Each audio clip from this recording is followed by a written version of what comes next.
যে অনেকদিন থেকে তোমাদেরকে অনেক কিছু দেখানো হয়নি, তো ফাইনালি আমি এসেছি মাঠে, আর মাঠে তোমাদেরকে সব সেরা লেভেলের সব কিছু তোমাদেরকে দেখানোর চেষ্টা করবো। প্রথমে দেখতে পেয়েছি আমাদের মাঠে রয়েছে, মানে রাস্তার উপরে উঠে দেখতে পেলাম কিনা আমাদের এখানে রয়েছে আলু, ওই যে গাইস আলু দেখতে পাচ্ছি, ওটা রয়েছে আলু। আরো সামনে চেষ্টা করবো তোমাদেরকে, ঠিক আছে গাইস? তো যাচ্ছি আরো সামনে, কি কি রয়েছে সম্পূর্ণ দেখাচ্ছি। ফুল মানে ঝরে টরে সরষা হয়ে গেছে অলরেডি, ঠিক আছে গাইস? এটা সরষা হয়ে গেছে, মানে এটা কদিন পরে পাকবে, তারপরে ওটা উঠিয়ে নিবে, উঠিয়ে তার মেশিনে ভাঙিয়ে নিবে। তোমরা জানোই এটা আমাদের গ্রামে হয়ে আছে, তোমাদের গ্রামে তো অবশ্যই কমেন্টে জানাবে। আর তোমাদের দেখাচ্ছি যেটা ফুল রয়েছে না সেটা দেখাচ্ছি, ঠিক আছে গাইস? এই যে আমাদের মানে ওই সাইডটাতে রয়েছে মানে সরষা ফুটে গেছে সম্পূর্ণ, আর এটাতে রয়েছে কি ফুল আছে, মানে এটাতে ফুল রয়েছে শুধু, মানে এগুলো ফুলের মধ্যে থেকে আবার এটাতে সরষা ফুলবে, মানে ফুল হবে।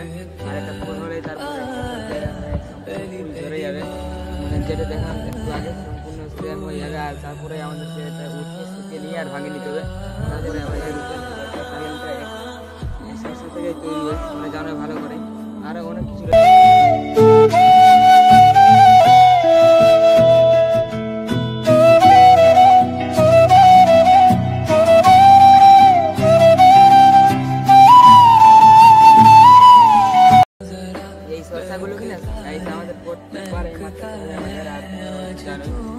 বুঝতে পারলে, মানে আমাদের এখানে না যত জিনিস রয়েছে না সম্পূর্ণ সেরা লেভেলের রয়েছে, মানে যেখানে রবে কিনা সম্পূর্ণ পুরো মাঠে আমাদের সরষা আছে। আর কিছু সরষাটা ওঠার পরে না আমাদের এখানে কি চাষ হয় তোমরা অবশ্যই জানো, ধান চাষ হয়।